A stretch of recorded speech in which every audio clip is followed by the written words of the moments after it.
ก็ยกมือ10 นิ้วกราบนอบน้อมวันตาอาภิวาทน้อมระลึกถึง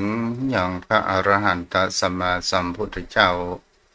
ผู้แสวงหาซึ่งประโยชน์อันยิ่งใหญ่ขอนอบน้อมอย่างพระธรรมคำสอนในศาสนานี้ที่องค์สมเด็จพระสัมมาสัมพุทธเจ้าได้ตรัสแสดงไว้ดีแล้วขอนอบน้อมระลึกถึงอย่างพระสงฆ์สาวกหมู่ใหญ่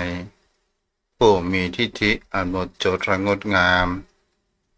ด้วยเสียงกล่าวของข้าพเจ้าและขอถวายความเคารพ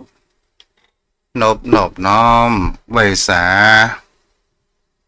มายังครูบาอาจารย์พระเถระเจ้าพระภิกษุสงฆ์สามเณร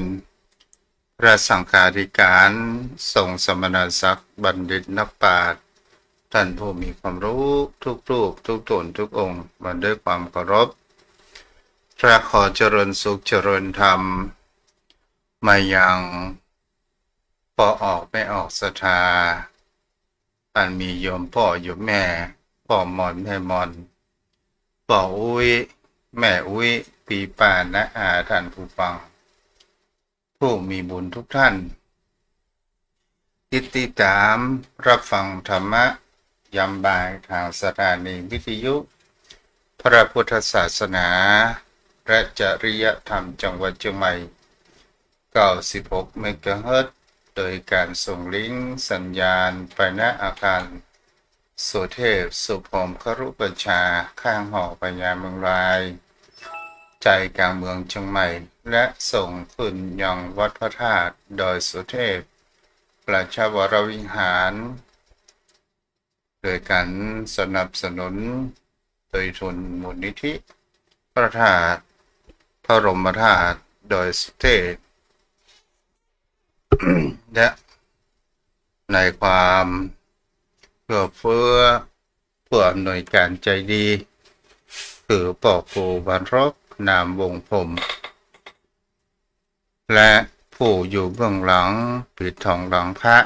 ท่านพระอาจารย์พระมหาประสิทธิ์ประสาธิโกผู้คอยก็เลี้ยงและส่งสัญญาณไปถึงยังโยมพ่อโยมแม่ท่านผู้มีหัวใจแนบแน่นอยู่ในพระรัตนตรัยสันทายาติโยมโยมพ่อโยมแม่ท่านผู้ฟังทั้งหลายวันพรุ่งนี้จะเป็นเดือน10เหนือออก14 ค่ำวันฮือก็เป็นวันสำคัญทางพระพุทธศาสนา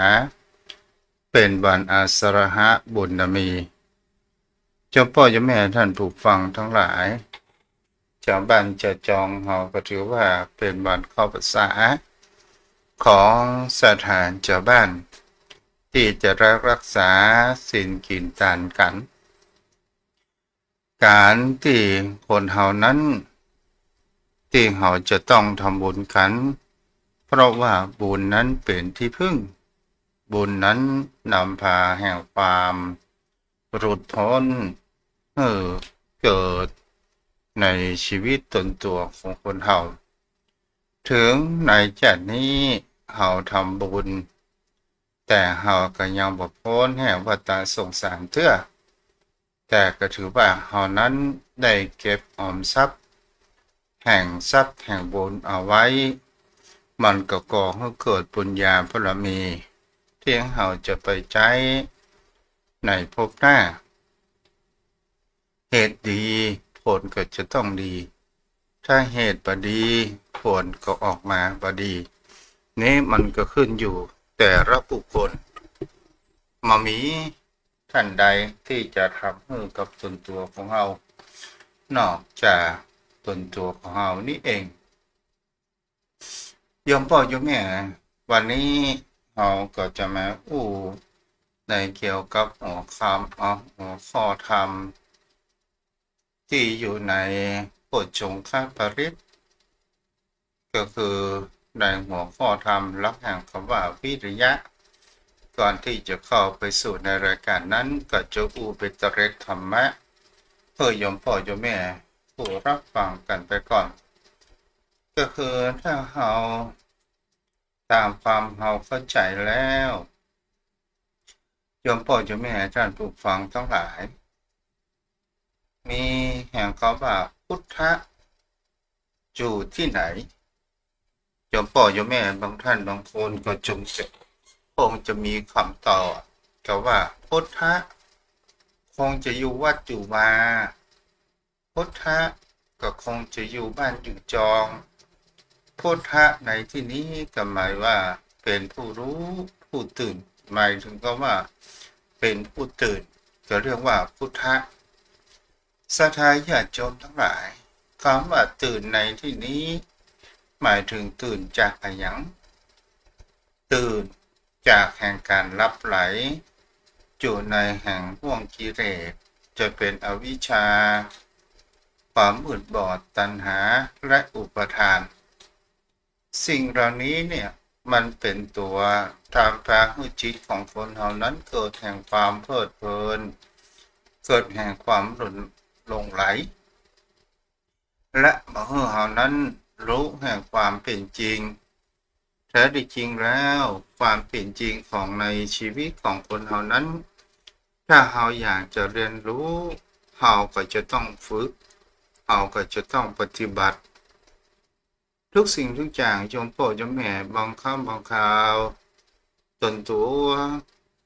อาตมาภาพจะได้ศึกษาและพิจารณาได้ตามหลักธรรมขององค์สมเด็จพระสัมมาสัมพุทธเจ้าว่าธรรมชาติก็คือธรรมะมองธรรมะก็คือมองแห่งความว่ากฎเกณฑ์ของธรรมชาติถ้าเรามองกฎเกณฑ์ของธรรมชาติศรัทธาญาติโยมทั้งหลายเราก็ลองสังเกตในการที่เรานอนรับพักผ่อนในเวลาในกลางคืนบางคนนั้นก็จะมีความฝันต่างๆนานานั้นเกิดขึ้นและความฝันนั้นมันมาจากไหนมันก็มาจากจิตใจสำนึกของคนเราจิตใจสำนึกนั้นมันเป็นอย่างไรโยมพ่อโยมแม่ก็คือหมายถึงว่าสิ่งที่เราเก็บสั่งสมเอาไว้จะเป็นความประทับใจหรือว่าจะเป็นความอาฆาตต่างๆนานานั้นเกิดขึ้นสิ่งเหล่านี้แหละมันเป็นตัวปรุงแต่งก่อให้เกิดแห่งความฝันก่อให้เกิดแห่งความหลงไหลเกิดขึ้นบางคนก็ฝันดีศรัทธาญาติโยมทั้งหลายบางครั้งบางคราวเมื่อถึงเวลาที่จะตื่นนอนนาฬิกาปลุกแห่งจิตใจนั้นก็ปลุกเกิดขึ้นเอาไปเอามาเราก็แสดงความฝันนั้นแต่บางคนก็เกิดในความว่าฝันร้ายศรัทธาญาติโยมทั้งหลายก็ก่อให้เกิดแห่งความหวาดสะดุ้งหวาดกลัวและมันมีความสบายใจเกิดขึ้นนี้เป็นสิ่งที่เราบอกว่าลับไหลแล้วเป็นสิ่งที่บุคคลเราจะหันได้ว่าพุทธองค์บอกว่าพุทธะแปลว่าเป็นผู้ตื่นรู้ในเกี่ยวกับแห่งเรื่องแห่งความจริงของกฎของพระจรัสก็ดีที่มันมีอยู่แล้วเรียนรู้แห่งการที่ว่าเราจะทำจิตใจอย่างไรเมื่อเราไปเชิญปัญหาต่างๆนานาเกิดขึ้นโดยการที่เราจะอ้างเองรับธรรมไหนข้อไหนที่เราจะเอามาควรพิจารณานั้นใจเกิดขึ้นซึ่งรับธรรมเหล่านี้ศรัทธาญาติโยมทั้งหลายบ่ได้เกิดขึ้นมาตามธรรมชาติแต่เกิดขึ้นมาโดยการที่พระพุทธองค์สมณะโคดมหรือว่า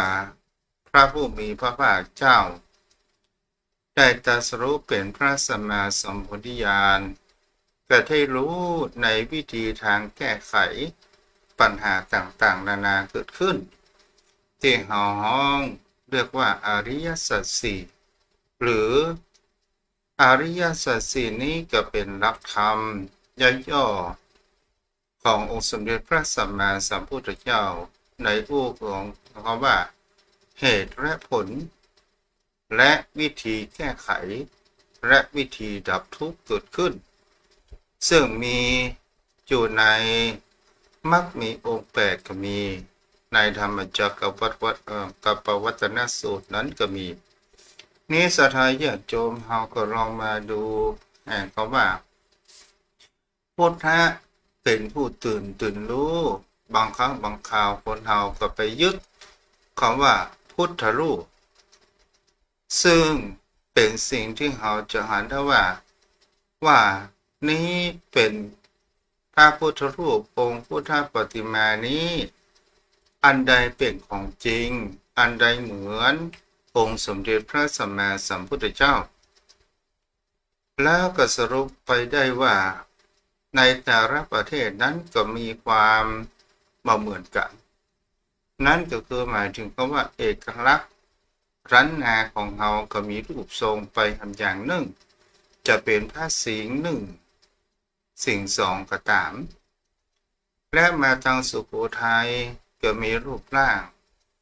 ไปแห่งประการหนึ่งหุ่นเพียวงามต่างๆนานาแล้วมันก็บ่งบอกแห่งคำว่าในอย่างเขาว่าผมในยุคนั้นสมัยนั้นจะเป็นยุคที่มีความอุดมสมบูรณ์นั้นหรือไม่หรือว่าเป็นยุคที่มีความขาดแคลนกระเฮากระหันอย่างองค์พุทธปฏิมาแล้วบางคราวสถานญาติโยมทั้งหลายเฮาก็ไปเข้าใจในเรื่องแห่งความว่าองค์พุทธรูปนั้นเป็นสิ่งที่บันดาลเพื่อเฮานั้นได้สำเร็จทุกสิ่งทุกอย่างอย่างเล่าเป็นตัวที่จะทำให้คนเฮานั้นมีความสำเร็จทุกสิ่งทุกอย่างเกิดขึ้นในชีวิตของคนเฮาได้นั่นก็คือการกระทำของคนเฮาถึงเราจะไปทำบุญอย่างเข้าภาษาแล้วเราไปผ่าพนาในแห่งความยึดมั่นถือมั่นในเกี่ยวกับว่ามีโชคมีลาภมีเงินมีทองขอสอบได้เข้าได้ทำงานได้อย่างนี้ถูกหวยรวยเบอร์อย่างนี้เป็นต้น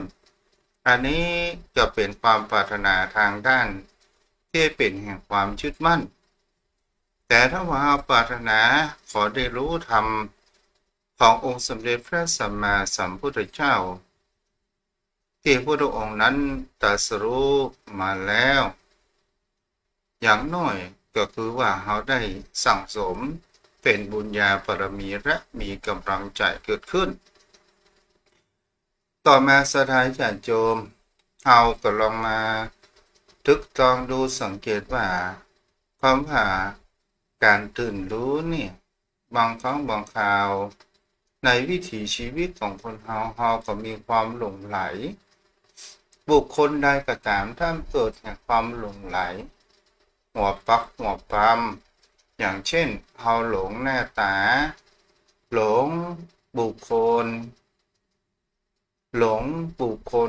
ต่อเพศตรงข้ามก็ตาม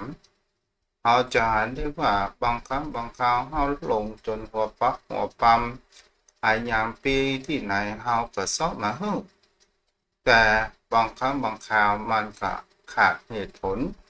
แล้วตอนสุดท้ายเขาก็มาพักน้ำใจของคนเราในที่สุดอย่างนี้เราก็จะเห็นได้ว่าหลงหัวปักหัวปั๊มเกิดขึ้นตลอดจนถึงหลงในวัตถุสิ่งของที่เราจะหาได้ว่าวัตถุมงคลศรัทธาญาติโยมทั้งหลายมีบุคคลคนอื่นนั้นก็ได้เข้ามาทำบุญแต่ก็หวัง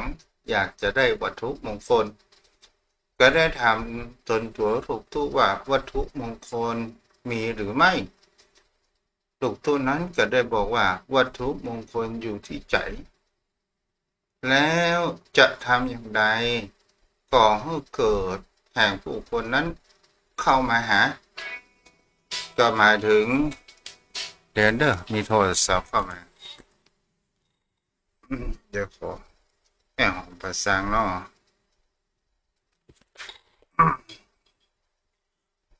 นี่ก็น้องว่าสิ่งที่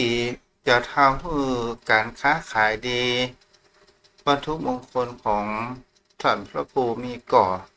เขาบอกว่าเอาวัตถุมงคลของพระพุทธเจ้าเอาปิยวาจาเอาไว้ใจปิยวาจาก็คือคำพูดที่มีแห่งคำว่าอ่อนหวานและมีสาระพระเจ้าว่าปากหวานก็ส้มก่อนพระเจ้าก็คืออย่างมีสติและมีปิยวาจาอย่างมีสัจจะแห่งความจริงเกิดขึ้นบางครั้งบางคราวศรัทธาญาติโยมทั้งหลายบางคนก็บอกว่าท่านพระครูมีมหานิยมแม่นก่อน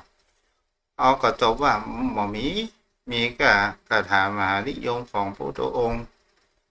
อย่างท่านพระครูบอกได้ก็พระวิหารทั้งสี่นั่นกะลองเอาไปใจแหละขายพ่องที่จะมาฮักขายพ่องที่จะมามีความเมตตาต่อเฮา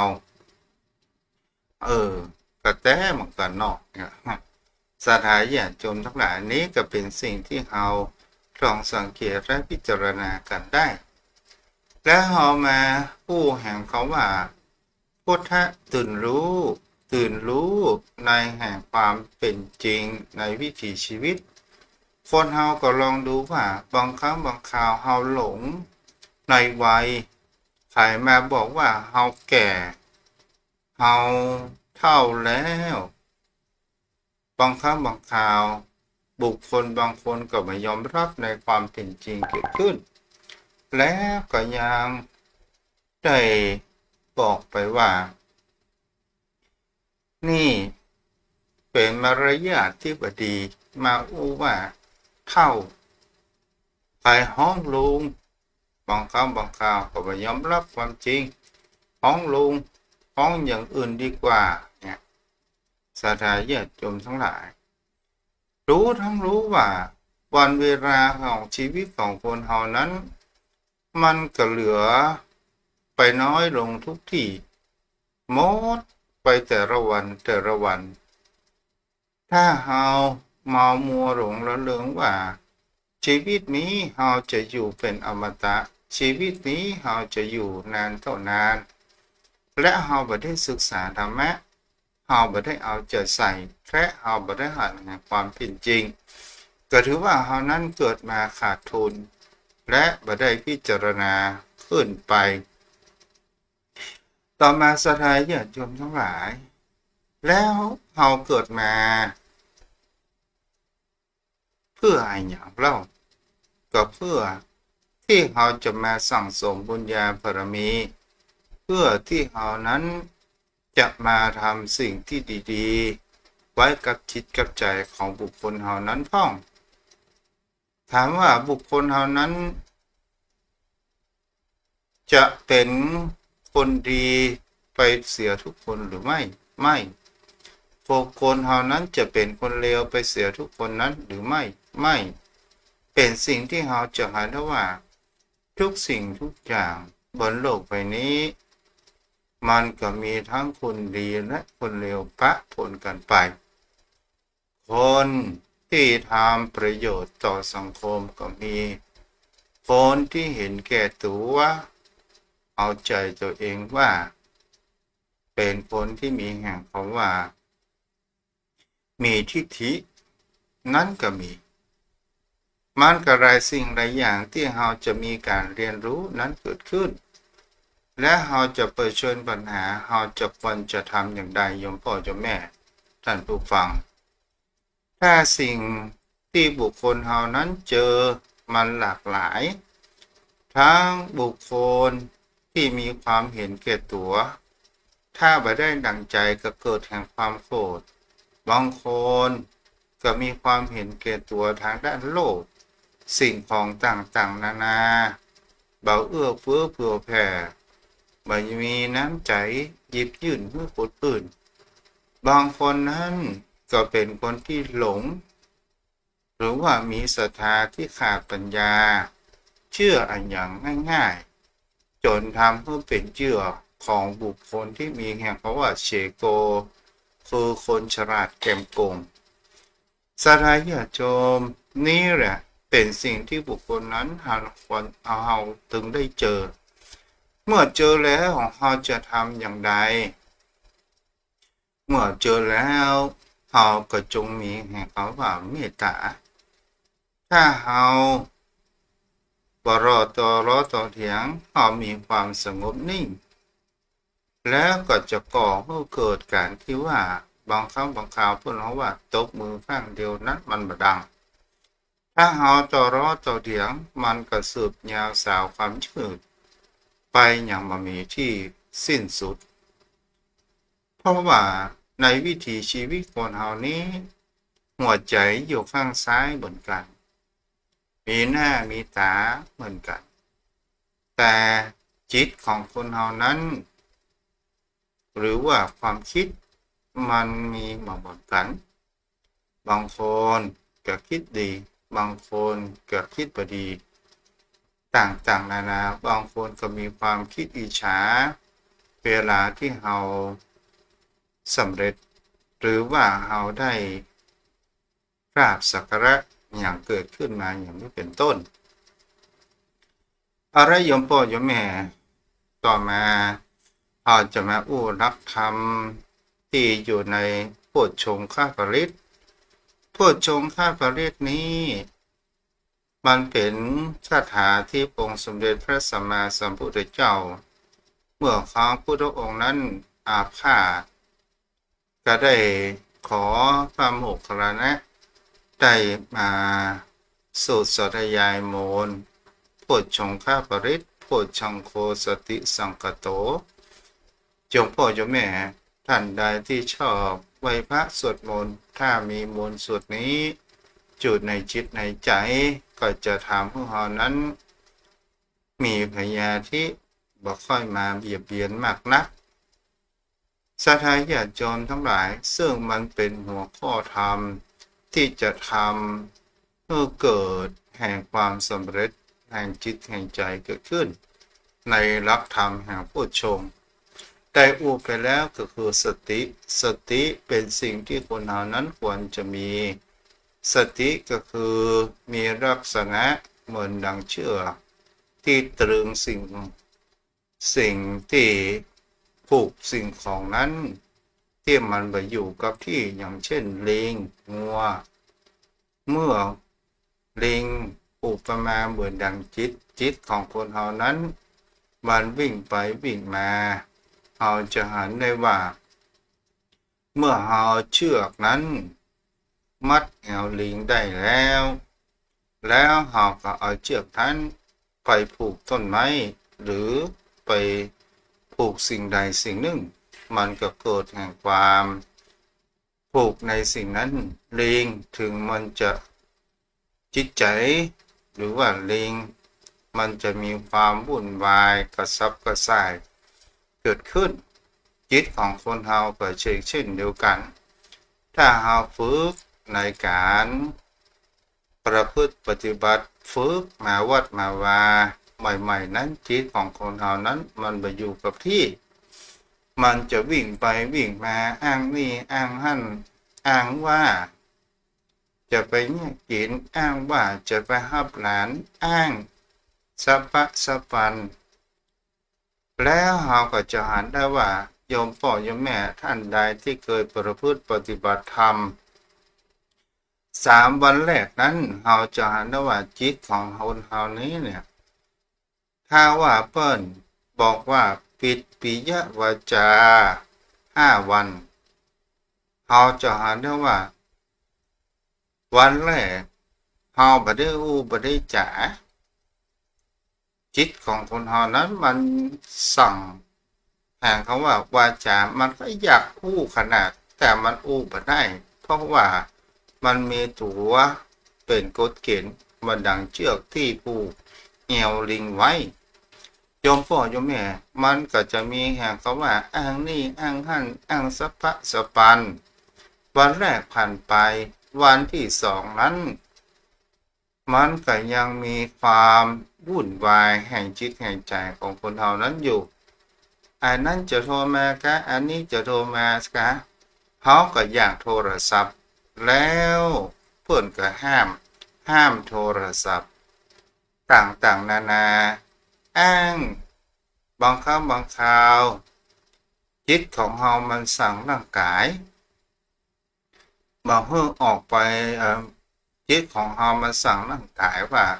ตอนนี้เกิดความทุรนทุรายเกิดขึ้นพอในคืนวันที่3สถายญาติโยมทั้งหลายจิตมันก็จะเริ่มที่มีความสงบแล้วมันก็ไปออกที่ความฝันบางคนก็ฝันว่าไปอยู่บ้านอยู่จองทำมาหากินอย่างนั้นอย่างนี้ต่างๆนานาพอวันที่4แล้ว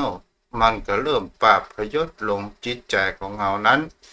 มันก็จะเริ่มพบแห่งความจริงอันใดสุขอันใดทุกข์อันใดมีประโยชน์และมันมีประโยชน์นั้นก็คือความคิดของคุณเฮาเมื่อมีความคิดแล้วเฮาก็อันได้ว่าจิตของเฮามันสงบลงและอยู่ในแห่งความสงบ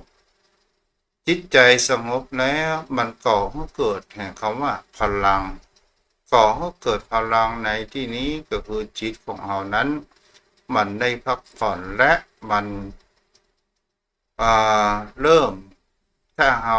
เหมือนลิงกับมันว่ามันเชื่องถ้าจิตใจของเฮาสงบและเฮาก็จะรู้ว่าความสุขแห่งความสงบที่พระองค์บอกว่าความสุขไหนๆบ่เท่ากับความสงบแห่งจิตแห่งใจนี้เฮาก็จะเริ่มที่จะเกิดแห่งความเรียนรู้เกิดขึ้นเมื่อเกิดความเรียนรู้ก็มีธรรมวิจัยก็คือการพิจารณาที่ตนตัวรูปตัวได้อุปไปให้กับจมพ่อจมแม่ในข้างต้นก็คือมีความพิจารณา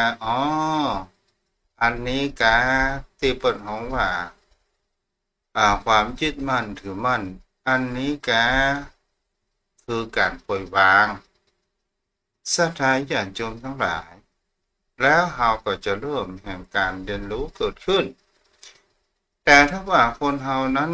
มามีทำหัวข้อที่3นี้ถ้าเฮาบ่ทำอย่างต่อเนื่องพยามารก็มันก็จะปิกมาก็คือปิกมา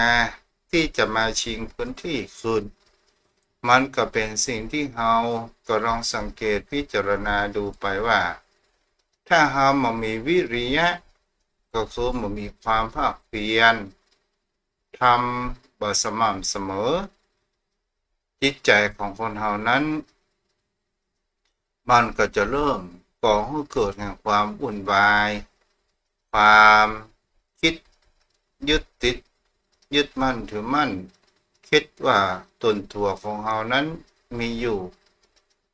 ถ้าเฮาคิดประการชนี้ก็ถือหมายถึงว่าเฮาขาดความภาคเพียรแต่ถ้าว่าเฮาภาคเพียรเฮาออกจากการประพฤติปฏิบัติศูนย์วิปัสสนาต่างๆแล้วเฮาก็มาทำที่บ้านในช่วงเวลาตอนเช้าก็ดีในช่วงเวลาตอนเย็นก่อนที่จะเข้านอนนั้นก็ดีก็ถือว่าเฮาก็ได้พักทั้งกายและพักทั้งจิตใจเจ้าพ่อเจ้าแม่เพื่อนร้องว่าการทำสมาธิภาวนานี้มันก่อให้เกิดการพักทั้งกายและจิตใจและมันมีการพักอย่างมีสตินั้นเกิดขึ้นแล้วมันจะเป็นพลังมากกว่าการนอนหลับอยู่สถานญาติโยมทั้งหลายเฮาก็เราดูสังเกตถ้าว่าเฮาอิดเฮาเพียโยมพ่อโยมแม่เฮาลองนั่งทิ้งเงียบๆแล้วเฮาก็เปิดรับตาลงเฮ เราเพียงแค่ดูลมหายใจของเราเข้าออกโดยการที่เราบ่ต้องไปปรุงแต่งใดๆทั้งสิ้นเสียงจะมากระทบหูเราก็สักแต่ว่านั้นก็คือเสียงและเราบ่ได้ปรุงแต่งเสียงเขาจะว่าอันหยังเราก็ลองฝึกหัดอย่างมีสติโดยเอาสติของเราไปอยู่ที่ใบหูของเรานี่คือมันเป็นเสียงเขาจะวุ่นวายเขาจะเปิดเพลงดังเขาจะทำอะไรอย่างก็ตามเอาหันแล้วได้ยินแล้วเอากับพิจารณานี่คือเสียงแต่ถ้าว่าตราบใดถ้าตัวแห่งคำว่าขันธ์ห้าอันตัวที่สำคัญมากที่สุดนั้นก็คือแห่งคำว่าสังขารสังขารนี่มันเป็นตัวการปรุงแต่งเมื่อเราไปปรุงแต่งแล้วนี่คือเสียงที่เขาเล่าขวัญนินทาเฮานี่คือเสียงที่เฮามีความประทับใจนี่เสียงความวุ่นวายอันนี้เสียงเขาสรรเสริญยนยอของชีวิตของตนตัวของเฮาก็คือเฮารู้จักว่านี่ก็คือเสียงถ้าเป็นภาษาปฏิบัติเขาเรียกว่าเป็นรูปแต่ความคิดที่เราไปปรุงแต่งนั้นก็คือเป็นนามนี่ก็คือเป็นสิ่งที่โยมพ่อโยมแม่ก็ลองเอาไปคิดพิจารณานั้นกันดูแม้กระทั่งตาของคนเฮาก็ตามโยมพ่อโยมแม่ถ้าเฮาหันหยังสิ่งที่มันมีความสวยความงามหรือมางามมันก็ขึ้นอยู่ที่การปรุงแต่งก็คือรูปมากระทบตาเฮาหันแล้วรูปนี้เป็นรูปที่เฮามีความประทับใจเฮาหันทองแล้วเฮาหันว่าโอ้ทองนี้อย่างมาสวยมางามแล้วเฮาก็เกิดปรุงแต่งโอ้สร้อยคอนี้สร้อยทองนี้อย่างมางามต่างๆนานาแต่บุคคลที่ใส่นั้นมาบอกว่านี้เป็นทองปลอมศรัทธาญาติโยมทั้งหลายเราจะหันคิดของเรานั้นปรุงแต่งก็อวดคุยอวดร่ำรวยสุดท้ายก็เป็นทองปลอมอย่างเนี่ยเป็นสิ่งที่เราจะหันได้ว่านี้ก็คือตัวสังขารตัวจิตเป็นตัวปรุงแต่งเกิดขึ้นโยมพ่อโยมแม่วันนี้จะได้อยู่พอสมควรแก่เวลาวันนี้ผู้ติดตามรับฟังทาง Facebook มีหลายท่านหลายคนมีทางโยมพี่นาติกาแม่ครูธัญญาแม่ปากไก่ทุกมนเจริญคุณโยมจันจรัสรับฟังชัดเจนดีแม่โยมแม่นวลหินเขียวเนาะรับฟังอยู่และก็ต่างผู้ฟังดังบ้านที่ติดตามฝากโทรศัพท์ไว้มีและส่งไลน์มามีแม่ทองคำที่วงคำบ่นว่าจะมาเอาห่อนึ่งที่วัดทุ่งประเก็ดแน่จริงกับมาเติมน้ำมัน200มาเอาห่อนึ่ง20 บาทนี่นะ แม่หน่อยในเมืองแม่หอมป่าซางเนาะสถานญาติโยมทั้งหลายพี่นาชากาแฟเนาะหลายท่านหลายคนวันนี้วัดตุ่มประเก็ดยังบ่ได้เตียนสักเล่มเด้อโยมพ่อโยมแม่ใครจะร่วมทำบุญซื้อเทียนกระทำเจตนาหรือพูดถึงซื้อเตียนเนี่ยโยมพ่อโยมแม่บ่ต้องเอาไปเตียนเล่มใหญ่ก็ได้เตียนปู่จาที่เปิ้นตามหน้าพระเจ้าน่ะอันนั้นน่ะคนเฒ่าคนแก่เวลาวันศีลวันพระมันได้ใจอยู่ตลอดเวลาพระสงฆ์องค์ข้าเจ้าจะทำวัดสวดมนต์แล้วก็มีแม่ก้อยเนาะติดตามทางไลน์ก็เวลาทำวัดทำวาก็ใจเตียนนะเตียนเล่มน้อยนะเตียนเล่มใหญ่นี่มันได้ใจโยมพ่อโยมแม่เพราะว่า เอาจุดไว้กันเดียวน้ำตาเตียนมันหล่นแล้วมาบางครั้งบางคราวคนเราหลงลืมมันก็จะทำให้เกิดอัคคีได้เนาะอัคคีไฟไหม้เอาละวันนี้ก็ได้โอมาพอสมควร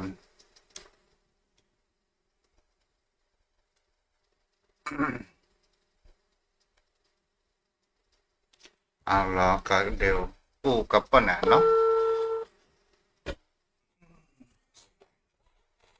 ถ้ายังก็ตามโยมพ่อโยมแม่ท่านผู้ฟังทั้งหลายถ้าเฮาคิดแล้วเฮาบ่ลงมือทำความคิดของคนเฮานี่มันมีสปะความคิดเป็นหลายพันล้านเนาะ ขอกราบแทบใต้เวสาเมตตาธรรมท่านพระคุณเจ้าด้วยความเคารพสูงยิ่งครับท่านพระคุณเจ้าเจ้า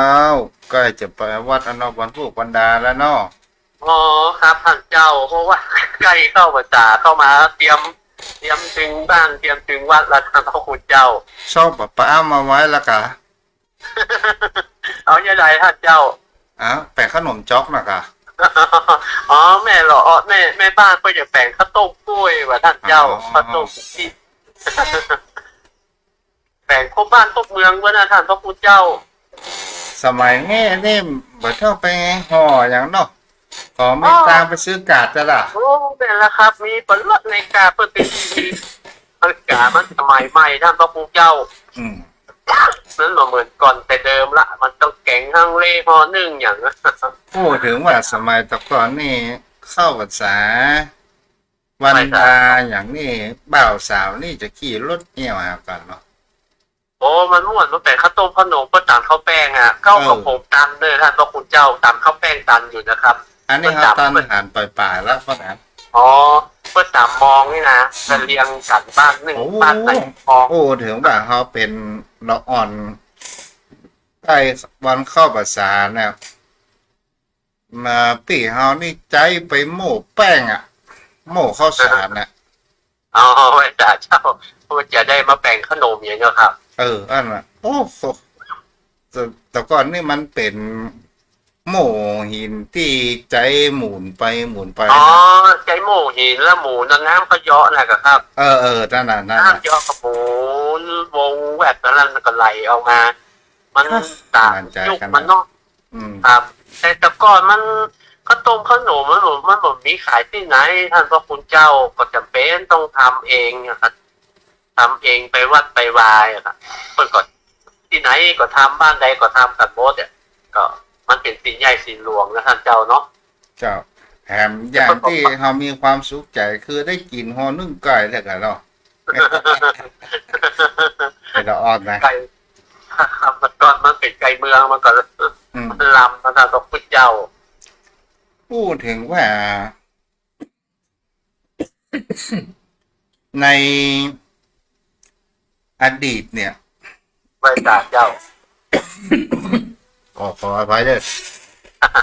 ในอดีตเนี่ยกว่าเขาจะได้กินเนื้อกินสัตว์อะไรอย่างต่างๆนานาเนี่ยมันมีทุกช่วงเทศกาลด้านนะพนันเนาะโอ้เป็นเช่นนั้นเลยท่านพระคุณเจ้าที่ลาบนี่ประเทศได้กินเจือนะถ้าพระคุณเจ้าเมินได้กินเตื่องเนอะเป็นอย่างว่าถ้าได้กินที่ลาบกรรมเนี่ยก็โอ้ไปเสาะพักเสาะอย่างเพื่อนเนี่ยโอ้ช่วยกันแล้วก็ถึงบ้านถึงครอบครัวช่วยกันทำเจ้าแบบนี้เพื่อจะลาบคนเดียวเพื่อไม่ใช่ซื้อเหมือนเดียวท่านพระคุณเจ้ากับมันเมินได้เนี่ยจะกินดินกินป่าเนี่ยก็ถือว่าโอ้มันอุดมสมบูรณ์เพียงอย่างโดยมากก็ตามมีจำเกิดพักไม้ใส่เกลือทำให้สำสวนนะท่านเจ้าเสื้อบางคนก็ดีใจขนาดต้นไหนว่าใดท่านเจ้าไว้สากินลาบพออิ่มละก็ได้ว่าโอ้พริกแห้งนี้ข้างฝายังไม่ได้ใส่พริกเตี๋ยวเปิ่นอู้เจียกันท่านพระคุณเจ้าไปกินข้าวบ้านเปิ่นโอ้อาหารหอมบัวเปิ่นเอาไว้ที่หม้อน้ำมันโอ้กึศใจว่าพักก็บอกให้มีที่เขาชื่อเก็บหอมบัวเพื่อนยกขันโตเข้าไปในเรือนเนี่ยเพื่อนนึกว่าอิ่มแล้วประจ่างนี่ได้ก็กำหอมตัวแล้วมาดมเนี่ยเพื่อนจะ บอกเพิ่นนะก็เอาหอมจวนมากลับก็บ่บอกลูกไปเอาหน้าสื่อเพิ่นว่าเพิ่นจิ้มไล่ที่เข้ามันลากตะไดเพิ่นยกขึ้นไปในเงินเนี่ยโอ้วิ่งมาพร้อมกับเพิ่นยกกันโตกบ่ล่ะเหลือก็หอนจวนจบเนี่ย บัดเดี๋ยวนี้แถบบ้านเฮานี่บ่ค่อยมีที่จานหม้อน้ำอะอย่างนี้บ่มีเนาะปะน่ะเนาะ อ๋อเป็นบ้านสมัยใหม่แล้วครับท่านพระคุณเจ้าถูกมาเดอะน้ำมอเสตินก็บ่มีแล้วเนื้อท่านพระคุณเจ้ารูดผมเป็นละอ่อนนี่มีครับ มีอยู่หม้อน้ำหิ้งน้ำห้านน้ำประเดี๋ยวก็บ่มีแล้วครับมันเป็นน้ำตู้เย็น มันน้ำซ้ำท่านพระคุณเจ้ามันเป็นเดี๋ยวนี้เป็นน้ำขวดของไผของมันน้ำโบยบ่มีคุณค่าแล้วท่านพระคุณเจ้า มีแกประกอบพิธีเลยกันเนาะ ครับเอาให้มันเปิงเป็นพิธีไปได้มันก็บ่ได้ใจต่อใดนะครับหม้อน้ำก็บ่ค่อยมีใจละเอาเป็นพิธีสืบจากโบราณจะตายครับมันครบมันพร้อมเบิดท่านเจ้าครับ โอ้ถึงว่าละอ่อนยุคประมาณ30เป็นต้นมานี่ก็คงจะบ่หันแล้วเนาะปะน่ะ อ๋อหมดแล้วท่านพระคุณเจ้ามีแล้วครับ เพราะว่ามันมีน้ำเป็นขวดน้ำเป็นตู้เย็นมาแล้วครับ น้ำหม้อนี่บ่ได้ใจละที่หาน้ำปักตู่บ้านกาตาม ต้นไม้ครับบ่มีแล้วครับหมดยุคแล้วครับ มันมาลูกรุ่นใหม่แล้วเจ้า เจ้าแม่น มันกับสมัยเปิ้นเนาะบางอย่างนี่คงจะเป็นตำนานนะว่าบ่ได้ใจละอ่อนนะฮะอาจจะเคยได้ยินแต่บ่ได้ใจครับ มันหมดยุคเพิ่นไปละทุกสิ่งทุกอย่างแม้แต่ไถไถนานี่ก็ประหารละอ่อนนะครับ มีน้ำบ่อแต่ใจกินไม่ได้ละปัจจุบันน่ะเนาะ ประเดี๋ยวก็บ่ได้ใจครับเป็นน้ำประปานี่ประปาหมู่บ้านประปาจังหวัดนะครับน้ำบ่อก็เอาละไว้เป็นน้ำบ่อห้างเนี่ยท่านพระคุณเจ้าเพิ่นก็บ่ได้ใจละไว้เป็นบ่อห้างนะครับ เอาโอ้ถามแม่สักหน่อยเนาะ อ้าวไว้สาท่านเจ้า เอาพวกนั้นมีอย่างเพิ่มเติมพ่องฮะ ท่านเจ้าตั้งหัวข้อแต่ท่านพระคุณเจ้า เอาพุทธะดีกว่า ไว้สาเจ้า พุทธะตื่นรู้พวกนั้นตื่นจากอะไรอย่าง พุทธคำว่าพุทธะในแปลว่า ผู้รู้ผู้ตื่น ผู้เบิกบานคำว่าผู้รู้นี่ก็คือรู้ในสัจธรรมรู้แห่งความเป็นจริงของสัจธรรมที่เกิดขึ้นตามธรรมชาติ ตื่นนี่ก็คือเราตื่นตัวอยู่ตลอดก็เป็นผู้หลงไหลรับไหลคือรู้เข้าตื่นทันต่อเหตุต่อการในความเป็นอยู่ เบิกบานนี่คือมันคือมีจิตใจเบิกบานบ่เศร้าหมองบ่มีจิตใจไปในทางที่เศร้าหมองเพราะจะทำจิตใจที่เศร้าหมองนั้นเนี่ยมันเป็นเหตุทางที่จะเข้าสู่ทุกขติได้ท่านพระคุณเจ้าดังนั้นเพิ่นให้มีจิตใจเบิกบานแจ่มใสอาการเนี่ยที่ว่าเป็นผู้บรรลุนิพพานในเบื้องต้นนะท่านพระคุณเจ้าก็คือเป็นผู้รู้ผู้ตื่นและมีจิตใจเบิกบานก็ได้เข้าสู่กระแสแล้วท่านเจ้า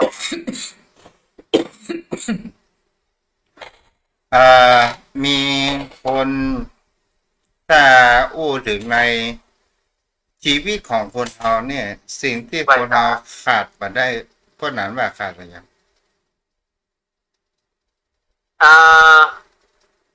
ปัจจัยอากาศกับท่านพระคุณเจ้าปัจจัยสี่กับท่านเจ้า นี่คนเราควรจะมีที่มันขาดมาได้ คือสติปัญญาเนาะ โอ้สติสัพพัญญะนี่จะเป็นต้องมีท่านพระคุณเจ้า เพราะว่ามันเป็นธรรมที่มีอุปการะมากสำหรับเฮาถ้าเฮาขาดสติท่านพระคุณเจ้ามันก็ทำให้เฮาการกระทำของเฮาตกไปสู่ทางที่ชั่วได้ครับ เพราะว่าถ้าเฮาบ่มีสตินะทุกอย่างมันสามารถทำความชั่วได้ท่านพระคุณเจ้าครับดังนั้นสติสัพพัญญะเนี่ยมันเหมือนนายประตูเนาะนายทวารเหมือนยามครับที่ดูแลบ่คือสิ่งแปลกปลอมสิ่งชั่วร้ายเข้ามาสู่ร่างกายเราจะต้องปกป้องเอาไว้ จ้ะเพราะนั้นถ้าไอ้อย่างที่ทำให้จิตใจของคนเราค่อยเขวได้ง่ายที่สุดเพราะนั้น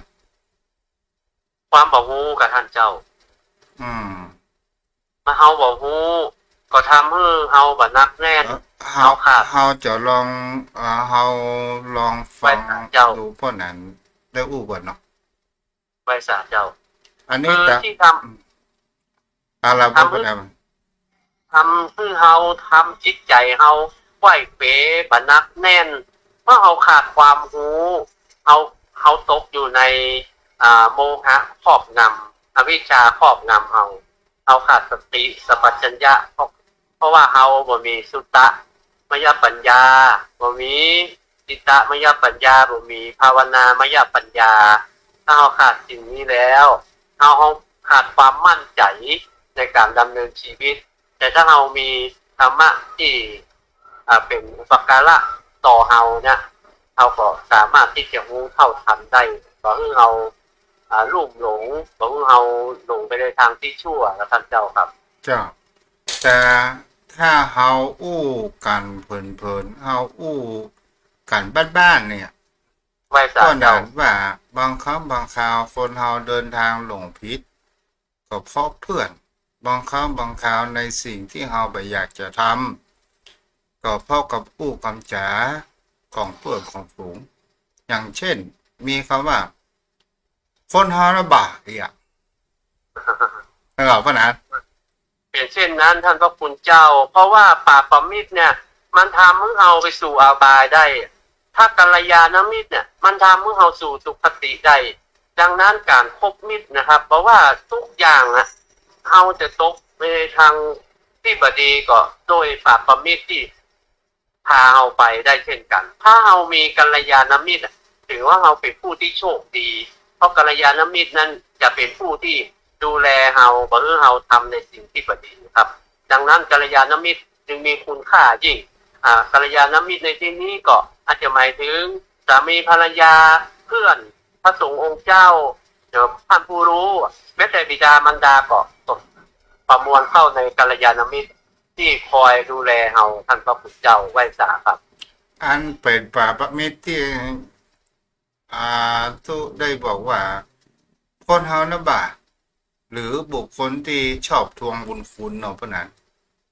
เป็นเช่นนั้นครับพบคนชั่วเป็นมิตรท่านพระพุทธเจ้าเป็นทั้งอบายมุขโดยทำให้เราคนงดเหล้าเข้าพรรษาอันนั้นตั้งใจได้มาเป็น2 เดือนละกันเดือนที่3โดนเพื่อนขอแต่นะมันเคยไอ้ยังก็มันก็เป็นเช่นนั้นท่านพระคุณเจ้าเพราะว่าใจเฮามันนักแน่นน่ะมันถ้าไปพบคนใดมันก็เป็นคนเช่นนั้นน่ะถ้าว่าใจเฮานักแน่นพบนักปราชญ์บัณฑิตเฮาก็ย่อมไปสู่ความเจริญรุ่งเรืองถ้าเฮาคบป่าปมิตรเฮาก็ต้องเข้าสู่ในความพินาศความโลภโกรธเป็นฉันนั้นนะท่านเจ้าครับเจ้าแล้วมาอู้แหมพวกนั้นวันนี้คงอยู่ที่อู้ทางบ้านมันยังมีหลายท่านเจ้าก็เดี๋ยวก่อนขออนุโมทนานะน้องคนเดิมคุณโยมวันทนีปังใจแก้วแล้วเฮามาอู้ถึงในสิ่งที่คนเฮาพอในชีวิตวิถีชีวิตประจำวันอย่างครับคนที่บอกว่าโอ้ขอร้องเด้อทำบุญกุศลในหยังนะข้ามดหน้าเป็นไข้ละหม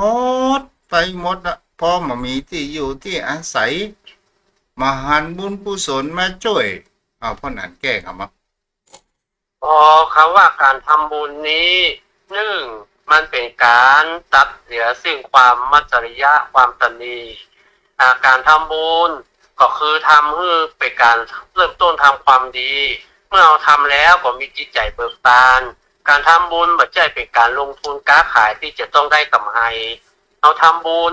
สิ่งที่เราเกิดขึ้นในใจเราก็คือความปิติเบิกบานความปราโมทย์เป็นเบื้องต้นขัดเกลาเอาความตนีที่อยู่ในตัวของเราแต่สิ่งที่มันจะตามโดยมาผลของบุญนั้นเรียกว่าอานิสงส์ของบุญที่เราได้กระทำบางทีอาจจะไม่ได้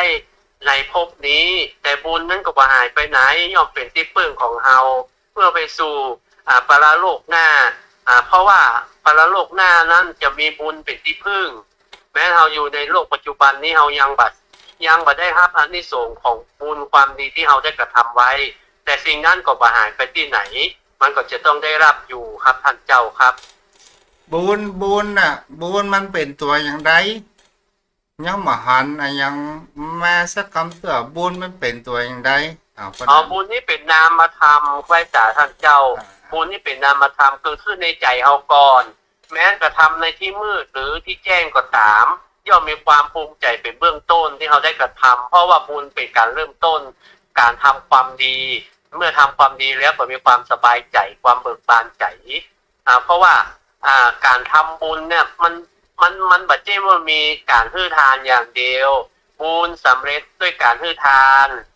บุญสำเร็จด้วยการรักษาศีลบุญสำเร็จด้วยการพัฒนาจิตใจคือภาวนาใหม่คือบุญสำเร็จด้วยการจำเริญพัฒนาตัวตนของเฮาและยังเพิ่มออกไปแห่ง7ประการบุญในการอ่อนน้อมถ่อมตนบุญในการช่วยเหลือกิจการคนอื่นบุญในการสิ่งของที่เป็นทานและยินดีในสิ่งที่เพิ่นได้ทำความดี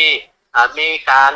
ฟังพระธรรมเทศนาก็เป็นบุญและก็ทำความเห็นคือถูกต้องก็ถือว่าเป็นบุญดังนั้นมันเป็นกิริยาที่การกระทำบุญทั้งโดยย่อกับ3ประการและโดยอธิบายขยายความก่อนทั้ง7ประการเป็นบุญกิริยาวัตถุทั้ง10ประการดังกล่าวขอเตอร์บุญนะอ่านแม่อุ้ยเอาบุญพิกมาล่ะโต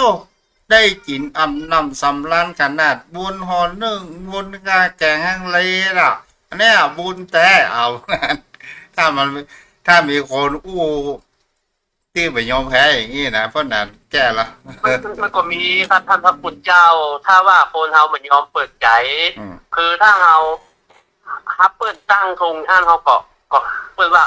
น่าสงสารน่าเอ็นดูเปิดที่เปิ้นเกิดมาเป็นคนถึงเตื้อน่ะและเปิ้นมาได้สร้างคุณงามความดีเปิ้นกินบุญเก่าบุญเดิมเปิ้นจะเสียใจถ้าว่าเปิ้นลาละจากโลกนี้ไปแล้วท่านพระคุณเจ้าเปิ้นไปสู่หนทางที่เป็นทุกขติเปิ้นจะเสียดายเปิ้นจะเสียใจเปิ้นจะกินแหนงไม่ได้เอาบุญมาขู่ท่านพระคุณเจ้าเหมือนเพศ4ตัวนะเพศที่เขาเป็นตัวนะท่านเจ้าเพศ4ตัวน่ะตัวหนึ่งน่ะโอ้ทุกข์ยากลำบากน่ะที่มันว่าทุกข์เนี่ยตุสานาโสตุโอ้อย่างมาทุกข์ยากลำบากได้เนอะบ่ได้ทำบุญทำกุศลตัวที่2ก็ว่ามันพูดได้ตัวเดียวนะแล้วมันก็โตมลงไปในมรณะหกอ่ะก็คือบอกว่าบ่ต้องมาลำพึงลำพานมันบ่มีเวลาหรอกที่จะโป้นจากหูมรณะหกตัวที่3ตุสะนะตัวที่3ตุสะแล้วก็นะก็บอกว่าโอ้มาใดเนาะมันจะโป้นสักเตื้อน้อยตัวที่4ก็สะก็บอกว่าโอ้ถ้าเฮาโป้นจากมรณะหกแล้วเฮาจึงบ่ทำชั่วเฮาจะทำกับบุญกุศลเฮาจะทำกับคุณงามความดีแต่มันก็สายเกินไปแล้วเพราะว่ามันบ่ได้กระทำเพราะว่ามีมิจฉาทิฏฐิอยู่กับตัวกับตนมันบ่ได้ทำความเห็นที่ถูกต้องเพราะว่าบ่ได้กระทำซึ่งคุณงามความดีเกิดมาก็เหมือนกับสว่างมาแต่ว่าเวลาไปก็มืดไปเปิ้นแนะนำไปในทางที่ดีคือสร้างคุณงามความดีคือเป็นปะไถยังห่อเข้าไว้กับตนกับตัวไปสู่โลกหน้าแต่ตัวกลับมองว่ามันเป็นสิ่งที่งมงายเป็นสิ่งที่บ่ควรทำในเรื่องของคุณงามความดีก็ถือว่าเปิ้นน่าเอ็นดูน่าสงสารเปิ้นก็อยากจะให้เปิ้นได้ไปสู่สุคติเปิ้นอาจจะได้ดวงตาหารธรรมถ้าว่าได้พบกัลยาณมิตรหรือผู้ที่มีความประสงค์ดีได้อู้ได้จ่าคือละความเห็นผิดนั้นเสียมานึกถึงความเป็นจริงเพราะว่าเพราะนั้นหมดเวลาแล้วเด้อโอ้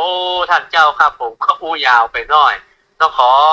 พระคุณในเมตตาธรรมท่านเจ้านะครับได้นำธรรมคำสอนคือเป็นเรื่องที่อบอุ่นจิตใจในครั้งนี้นะครับก่อนจะถึงเทศกาลเข้าพรรษาขอท่านญาติธรรมทุกท่านท่านกัลยาณมิตรกัลยาณทุกท่านนะครับได้ศึกษา